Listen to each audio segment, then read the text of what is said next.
Muling pinanindigan ng General Santos City ang bansag na tuna capital of the Philippines. Nataka mga manonood dahil ibinida ang 2,000 panga ng tuna at iba pang seafood. May report si Harlem Ferolino ng PIA Sokserjen. Rise and shine, Harlem. Dinagsa ng mga turista at mga residente ang inaabangang pagbabalik sigla ng Tuna Festival ng General Santos City ngayong taon. Sa temang A Festival of Hope, a celebration of positivity, libo-libo ang nakipiesta sa mga inihandang kasiyahan ng lokal na pamahalaan. Mahigit 2,000 rin kasing mga panga ng tuna at iba pang nakakatakam na seafoods ang inihaw sa taunang sugbahan sa dalan sa buong Pioneer Avenue.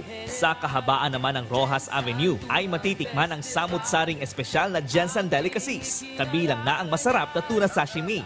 Nagpasiklaban naman sa Fish Fest sa Fishport ang mga kalahok sa Buhat Tuna Challenge, Linis Tuna at Heaviest Tuna Catch. Itinanghal din ang bagong Mr. and Miss Tourism ng Jensen. Ang ating selebrasyon ay hindi lang pagdiriwang ng kasaganaan, pagkain at makukulay na palabas. Ito ay pagbibigay halaga natin sa isang industriyang bumubuhay sa ekonomiya ng ating syudad.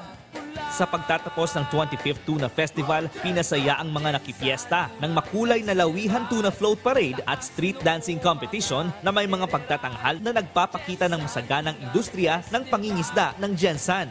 Kahit 25 taon nang ipinagdiriwang ng Jensen ang Tuna Fest, hindi pa rin nawawala sa lungsod ang bansag na tuna capital of the Philippines dahil sa malaking kontribusyon nito sa tuna industry, turismo at ekonomiya ng buong bansa. Harlem Ferolino mula sa PIA Sokserjen para sa Bayan.